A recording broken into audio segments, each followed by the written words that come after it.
નમસ્કાર મિત્રો, સ્વાગત છે તમારું ફરી એક અમારા નવા વિડીયોમાં। મિત્રો આજે આપણે બનાવીશું શ્રાવણમાં સ્પેશિયલ ખીર।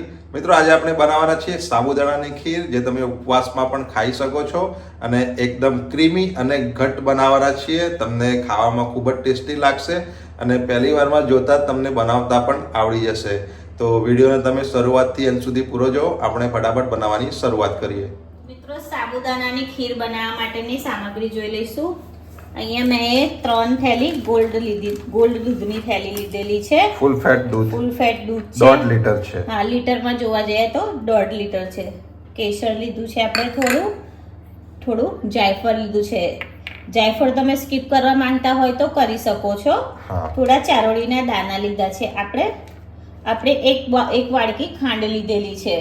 વાડકી જોવા જઈએ તો એક છે અને વજનમાં જોવા જઈએ તો આપણે 150 ગ્રામ ખાંડ લીધેલી છે। ખાંડ તમે તમારા ગળપણના હિસાબે તમે લઈ શકો છો। થોડા ડ્રાયફ્રૂટ કટ કરી લીધેલા છે। આપણે કાજુ, બદામ અને પિસ્તા લીધા છે। અને આપણે આ બાઉલના માપથી લીધેલી છે સાબુદાણા। આ એક બાઉલ ભરીને આપણે સાબુદાણા લીધા હતા। સાબુદાણાને આપણે સારી રીતે ધોઈ અને 1 કલાક સુધી પલાળી લીધા હતા। તો તમે જોઈ શકો છો સાબુદાણા ખૂબ જ સરસ રીતે પલળી ગયા છે, એકદમ સરસ। ઓકે, તો હવે આપણે બનાવવાની શરૂઆત કરીશું। તો સૌપ્રથમ આપણે ગેસને ચાલુ કરી લઈશું। ત્યારબાદ આપણે કઢાઈ મૂકી દઈશું। કઢાઈમાં આપણે ઘી એડ કરીશું, 1 ચમચી। 1 ચમચી ઘી। હા, 1 ચમચી ઘી લીધું છે। આપણે ડ્રાયફ્રૂટને થોડા શેકવાના છે, સોરી, હા, શેકી લેવાના છે। શેકેલા હશે ને તો ખૂબ જ સરસ, હા, તો વધારે સારા લાગે છે, ક્રન્ચી લાગશે।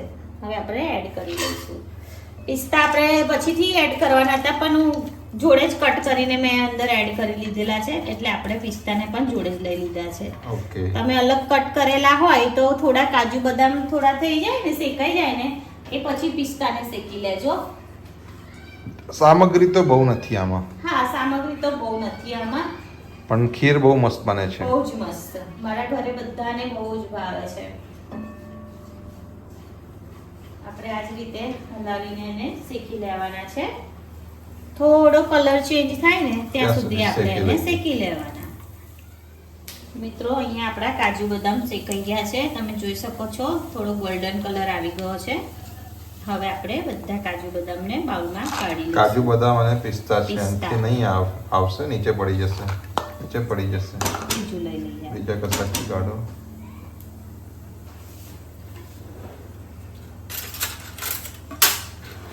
જે હાથમાં આવ્યું એ લઈ લીધું। હા, એમ કે વધારે આપણે શોધવા જઈશું ને તો આપણું બળી જશે। હા, જો અવાજ ના આવે ને એટલે મેં એ રાખેલું। પાછા આપણા મિત્રો અમુક કહે છે અવાજ બહુ આવે છે, એ તો હવે ચાલે। અહીંયા આપણે બધા કાજુ બદામને ઘીમાંથી કાઢી લીધા છે। હવે આની અંદર જ આપણે દૂધ રેડી દઈશું। હા, દૂધ રેડી લઈશું આપણે। ફૂલ ફેટ દૂધ લેવાનું છે। ફૂલ ફેટ દૂધ હશે ને તો બહુ જ સરસ બનશે, એકદમ આમ ઘટ્ટ દૂધ એડ થશે। કરી લઈશું।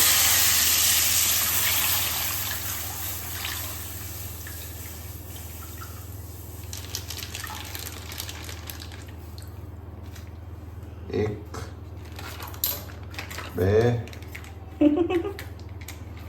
હજુ કટ કરવા દો। આ બીજી। ઘણા મિત્રો કહેશે તમે દૂધ અલગથી કાઢીને, અમે કાઢીને રાખી શકીએ છીએ, પણ તમને બતાવું છે કે અમે એક્ઝેક્ટલી આ જ લઈએ છીએ। હા, મને બધું લાઈવ જ બતાવવું છે।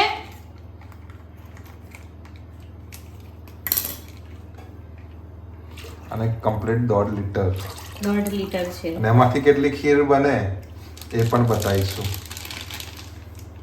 આમાંથી છે ને અડધું દૂધ જતું રહેશે, હા, ગાયબ થઈ જશે। બસ હવે આપણે આને મીડિયમ ફ્લેમ ઉપર ગરમ થવા દેવાનું છે, એક ઉભરો આવવા દેવાનો છે। હા, એક ઉભરો આવી જાય એટલે આપણે થોડું કેસરમાં દૂધ કાઢી લઈશું ગરમ। ઓકે, હવે આપણે આને ગરમ થવા દઈએ, દૂધનો ઉભરો આવે ત્યારે મળીએ। હા, વચ્ચે થોડું આપણે હલાવતા રહેવું પડશે, જેથી ચોટી ના જાય। બરાબર। અહીંયા દૂધનો ઉભરો આવી ગયો છે આપણો. આપણે થોડું કાઢી લઈશું દૂધ કેસરમાં. બસ આપણે હવે એને પલળવા દઈશું અને આપણે આ દૂધને આપણે ઉકાળતા રહેવાનું છે. અંદર સાબુદાણા એડ કરી દેવાના છે. સાબુદાણા એડ કરી દઈશું આપણે બધા જ. તમે સાબુદાણાની માત્રા પણ વધારે ઓછી કરી શકો છો તમારી મરજી પ્રમાણે. હા, તમારી મરજી પ્રમાણે. હું તમને મારા હિસાબે બતાવેલો છે માપ. તમને ઓછા પસંદ હોય તો ઓછા લઈ શકો છો અને વધારે પસંદ હોય તો વધારે લઈ શકો છો. અમારે ઘટ્ટ કરવું હોય તો દૂધને તો બાળવું જ પડશે. તો શું કહેવાય, દૂધની અંદરનું પાણી ભરે ને તો ઘટ્ટ થશે. તો સાબુદાણા બહુ વધારે પડતા જો લઈ લેશો તો એકલા સાબુદાણા જેવું દેખાશે. હા, એકલા સાબુદાણા જેવું દેખાશે. એટલે આપણે બહુ વધારે નહીં અને બહુ ઓછા નહીં, મીડિયમ માત્રામાં જ લેવાના છે. હજુ આ સાબુદાણા બફાશે ને એટલે ફૂલશે એટલે ઘટ તો થશે જ એમ પણ. બસ તો હવે આપણે આને મીડિયમ ફ્લેમ ઉપર ઉકાળતા રહીશું. હલાવતા રહેવાનું છે મિત્રો. આપણે એવું નથી કે ઉકળશે એટલે એને એમનું એમ રવા દઈશું. આપણે એને હલાવતા રહેવું પડશે. આપણે હલાવતા જવાનું અને સાઈડ ઉપર જે મલાઈ જામ થાય એને આ રીતે તમે જે લેતા હોય તબીથો કણચી જે લો એના વડે આપણે આ રીતે કાઢીને દૂધની અંદર જ એડ કરી લેવાની છે. એનાથી જ આપણું દૂધ સરસ એકદમ મલાઈદાર થશે. ઓકે, આપણે બીજું કઈ એક્સ્ટ્રા એડ નહીં કરવાનું. ના, કઈ જ નથી કરવાનું એક્સ્ટ્રા. આપણે હમણાં એને ઉકળવા દઈએ. થોડું ઉકળીને થોડું સારું એવું બેસી જાય પછી આપણે શું કહેવાય જાયફળ પાવડર, ઇલાયચી પાવડર પણ નાખવાનો છે. ઇલાયચી પાવડર હું બતાવવાનું ભૂલી ગઈ. હા, એક વસ્તુ તો આમ પણ તમે ભૂલી જ ગયા છો. હા, એડ કરીશું ત્યારે બતાવી દઈશું આપણે. ઓકે, હવે આપણે હમણાં આને ઉકળવા દઈએ. તો આપણું દૂધ સરસ રીતે ઉકળી રહ્યું છે અને તમે જોઈ શકો છો સાબુદાણા પણ સરસ બફાઈ ગયા છે. લગભગ દૂધમાંથી 10-15% જેટલું પાણી બળી ગયું છે અને સાબુદાણા પણ સરસ રીતે બફાઈ ગયા છે, જોઈ શકો છો. હવે આપણે એમાં ઇલાયચી પાવડર એડ કરી લઈશું. જે બતાવવાનું ભૂલી ગયેલા મેડમ. અડધી ચમચી આપણે ઇલાયચી પાવડર એડ કર્યો છે. આપણે જાયફળને ચપાતી આમ એકદમ પતલું એક કટ કરી લેવાનું છે. અને ચારોડી દાણા. ચારોડી ના હોય તો સ્કીપ કરી શકો છો. મારી પાસે હતી અવેલેબલમાં એટલે અમે લીધેલી છે. બસ હવે હજુ ઉકાળવાનું છે આપણે આટલી વસ્તુ. ખાસ તો આમાં કઈ કરવાનું નથી હોતું, એક થોડા અંતરે વસ્તુ નાખીને એને ઉકાળવાનું છે. હા, બસ હવે થોડી વાર હજુ ઉકળવા દઈએ. ત્યારબાદ આપણે કેસર વાળું જે દૂધ કર્યું છે એ અને ડ્રાય ફ્રૂટ એ એડ કરીને ફરી આપણે થોડું ઉકળવા અને છેલ્લે ખાંડ છેલ્લે એડ કરવાની છે. ઓકે, હવે આપણે આને આ જ રીતે ઉકળવા દઈએ. બધાની સ્ટાઈલ અલગ હોય મિત્રો. કોઈ અમુક વસ્તુ પહેલા એડ કરે, કોઈ પછી કરે. હું તમને બધું મારી સ્ટાઈલથી બતાવું છું. ઓકે મિત્રો, અહીંયા આપણું દૂધ અડધા ભાગનું બળી ગયું છે. આટલું હતું 40% જેવું. હા, હવે આપણે એમાં થોડું ઘટ બી થઈ ગયું છે. થોડું નહીં, બહુ ઘટ થઈ ગયું છે. આપણે બધું નાખી છે ને. આ કેસર વાળું દૂધ એડ કરી લઈશું હવે આપણે અંદર. હવે આપણે ખીરનો કલર થોડો બદલાઈ જશે.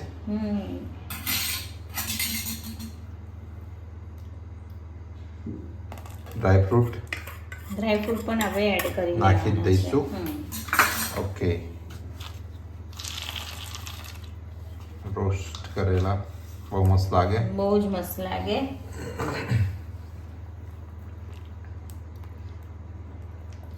બસ હવે આપણે આને 5 મિનિટ જેવું ઉકળવા દઈએ પછી ખાંડ એડ કરી લઈશું. કેમ કે આપણી શું કહેવાય ખીર તૈયાર થઈ ગઈ છે. સરસ ઘટ્ટ થઈ ગઈ છે, મલાઈદાર. અને બીજું કે ઠંડી થશે ને એટલે વધારે ઘટ્ટ થશે. બસ હવે એ તો તમારા પર ડિપેન્ડ છે, તમારે કેટલી ઘટ્ટ કે કેટલી પાતળી જોઈએ છે. તમારે ઓછી ઘટ્ટ જોઈતી હોય તો પછી તમારે થોડું ઓછું ઉકાળવાનું દૂધ, અને વધારે ઘટ્ટ જોઈતી હોય તો વધારે ઉકાળવાનું. આપણને થોડી એ રીતની ક્રીમી ટાઈપ ગમે છે એટલે આપણે એ રીતની કરેલી છે. બસ હવે આપણે આ એકદમ ધીમી ફ્લેમ પર 5 મિનિટ જેવું થવા દઈએ પછી ખાંડ એડ કરી અને બીજી 5 મિનિટ થવા દઈને આપણી ખીર રેડી થઈ જશે. ઓકે, તો 5 મિનિટ જેવું થઈ ગયું છે. હવે આપણે ખાંડ એડ કરી લઈશું. ખીર સારી એવી માત્રામાં ઘટ્ટ થઈ ગઈ બતાવી છે. દઈએ, તમે જોઈ શકો છો. હવે ખાંડ નાખીશું તો બસ. એનું થોડું પાણી થશે એટલે થોડી વાર એને થવા દેવી પડશે. હા, એટલે 5 મિનિટ મેં કીધું ને, ફરી બીજી 5 મિનિટ જેવું આપણે થવા દઈશું. બસ હવે કઈ જ નથી હવે નાખવાનું. આપણે હલાય જ કરવું પડશે હા મિત્રો, નહીંતર હા. નીચે સાબુદાના ચોંટી જશે. હવે આપણે જરાક પણ એને સૂનું નથી મૂકવાનું. એકલો નથી મૂકવાનું, જોડે જ રહેવાનું છે. બસ તો મીડિયમ ફ્લેમ ઉપર બીજી 5 મિનિટ થવા દઈએ. હા, પછી આપણી ખીર તૈયાર છે. પછી આપણે એને ઠંડી થવા મૂકીશું. પછી ઠંડી સર્વ થાય કરીશું. પછી આપણે સર્વ કરીશું. એ મસ્ત લાગશે. હા મિત્રો, ખાંડ નાખ્યા પછી 5 મિનિટ થઈ ગઈ છે. ખાંડ સરસ ઓગળી ગઈ છે. હવે આપણે ગેસને બંધ કરી આપણે દઈશું. 5 મિનિટ લગાતાર હલાવતા જ રહ્યા છીએ એને. હા, અને આપણી ખીર હવે આમ વધારે જાડી કરવી નથી, આટલી હા, કન્સિસ્ટન્સી આટલી બરોબર બરાબર છે. છે. તમારે એકદમ ઘટ કરવી હોય તો કરી શકો છો. હા, પણ હજુ અમે થોડી વાર આ ઉકાળી રીતની શકો. ખાઈએ છીએ. હજુ થોડી ઠંડી થશે એટલે ઘટ થશે, જે અમે તમને બતાવીશું જ. હવે આપણે ગેસને બંધ કરી દઈશું અને ખીર સારી રીતે ઠંડી થઈ જાય ત્યાર પછી આપણે મળીએ. ઓકે, તો આપણે આ ખીરને તપેલીમાં, મોટા વાસણમાં કાઢી લઈશું. તપેલીમાં કાઢી લઈશું હા, પછી આપણે. આપણે થોડું મોટા તવ યા તગારું જે હોય એમાં થોડું પાણી લઈ અને સતત હલાવીને થોડી ઠંડી કરી દઈશું. પછી આપણે ફ્રીજમાં મૂકી દઈશું. હા, ગરમ ગરમ ફ્રીજમાં ના મુકાય એટલે. ઓકે. ઘટ તો થઈ ગઈ છે, સારી એવી માત્રામાં થઈ છે. બસ આને બસ હવે આપણે એને થોડી વાર પાણીમાં અને હલાવીને ઠંડી કરી દઈએ. ફ્રીજમાં મૂકી દઈશું. પછી ફ્રીજમાં મૂકી દઈશું. ઓકે, મિત્રો, અહીં આપણી સાબુદાનાની ખીર સરસ ઠંડી થઈ ગઈ છે. તમે જોઈ શકો છો ઠંડી થયા પછી કેટલી સરસ ઘટ્ટ થઈ છે. ઘટ્ટ થઈ ગઈ છે એકદમ ક્રીમી મલાઈદાર. તો હવે આપણે એને સર્વ કરવાની છે. પીરસવાની છે. હા, સોરી, પીરસવાની છે. એને પીરસી લઈશું. એકદમ ઘટ છે.